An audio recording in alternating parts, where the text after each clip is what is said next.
Now, I want to get straight into it today. We've got a whole bunch of things we want to cover on precious metals. And as usual, you made some great comments off screen. So I'm going to try and bring them in here today. First and foremost, gold's had a bit of a rough. It's really been a rough, half a year, or actually nearly a full 12 months if we're looking at taking it back to the high of August last year. Now, you've weathered bull and bear markets before. Tell me, do investors need to look at this as the bull market's ended, or can investors find some optimism in this ongoing sell-off?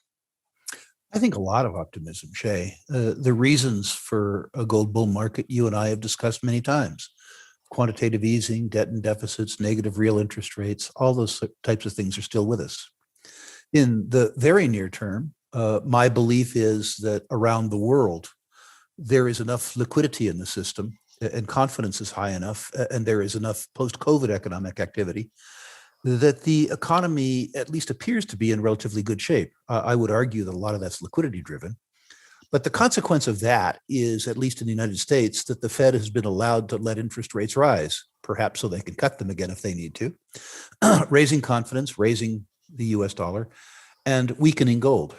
This has caused a crisis in confidence for some of gold's new adherents, but it's completely consistent with prior gold bull markets. You'll recall, Shay, in earlier interviews, we've talked about the two prior gold bull markets in my experience, the 1970 to 1981 market and the 2000 to 2011 markets. I would draw your viewers' attention, first of all, to the duration of those markets, 10 or 11 years. This one has been intact for 3.5 or 4 years. So when somebody says to me, have I missed the train? The answer has to be, if past is prologue, of course not. The second is dimension. My first bull market was obviously the most dramatic because we came into it with gold being constrained by fiat, price controlled. But the gold price ran in 11 years from $35 an ounce to $850 an ounce. A handsome move indeed. The second bull market might be more constructive, where the gold price moved in US dollar terms from $253 an ounce to $1,950 an ounce. So when people say to me again in US dollar terms, listen, the price has gone from 1,000 to 1,800. Have I missed it? Well, not if past is prologue. If you observe my favorite tool, which is the Barron's Gold Mining Index, what you'll see is that cyclical declines in secular bull markets are frequent and sometimes breathtaking. 15 to 25% downdrafts are common. They're unnerving to people, but a gold bull market wasn't designed to be good for the nerves, Shay. If you believe, like I believe, that gold does well when people are concerned about the efficacy, the purchasing power of their savings, that's my belief. And if you look at the ongoing things like quantitative easing, which, as we discussed before, is really counterfeiting, or debt and deficits, whether in your country or mine, or negative real interest rates, I would suggest to you that the tailwinds are all in place for precious metals and precious metals equities. I would suggest too that the malaise, if that's the right word for it, given the current confidence around the world and given the relative strength of the economy from liquidity, means that gold investors might have psychologically trying times for 6 more months. Not inconsistent, and from my viewpoint, extremely, extremely welcome.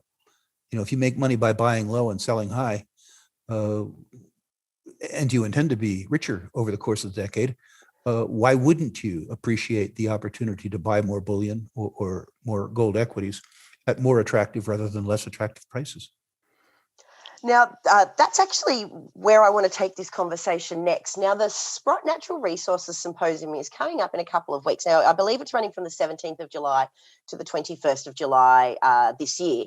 Now, last year, when I was part of the Natural Resources Symposium, the hot topic was gold. Everybody was so excited about what was happening in the gold market. Do you think we're going to see that same sort of optimism in the gold market this year, or do you think your presenter's attention is going to be focused on something else? I think the attendees' attention is still going to be focused on precious metals. The Natural Resources Investment Symposium is meant to cover any resource class that we find attractive. But the truth is that we have been talking to our own audiences about precious metals more aggressively than we've been talking about other natural resource commodities. And to be honest with you, Shay, I know you've probably noticed this in Australia too. Very recently, the precious metal that is garnering the most attention has been silver. In the Sprott universe, we have become the largest buyer of good delivery physical silver in the world. And the consequence of that is that silver has stolen gold's luster, at least in the near term. Sorry. Okay. So I suspect that the topic which will garner the most attendee interest will be silver. As you know, Shay, this is a conference that's been around for a very long time. And I think that you'll see attention paid to a wide range of commodities. I think that certainly this year, I'm going to be talking a lot about the opportunity in oil and gas equities, as an example. I've been, as you know, a very vocal proponent of the uranium market. Unfortunately, the junior uranium equities have performed too well. I can't talk about them with a straight face anymore. They've doubled or tripled before the uranium prices moved. Probably my own fault on social media, I don't know. But I suspect, in direct answer to your question, that precious metals will garner most of the attention, and silver in particular will garner attention.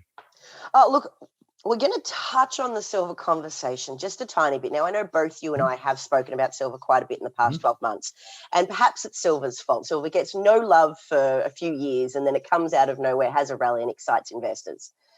Is there a bigger silver rally ahead, or do you think that the dust has settled on the silver price for now?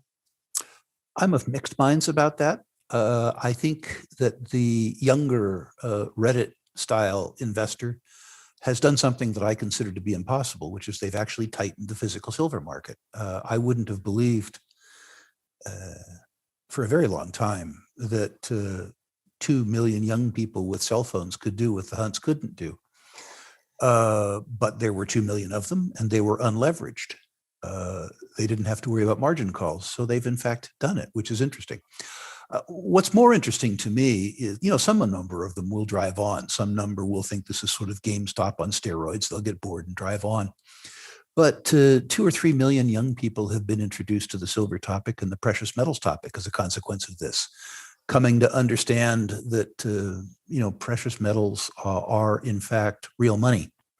And I suspect that this will affect real changes in the silver and the gold market.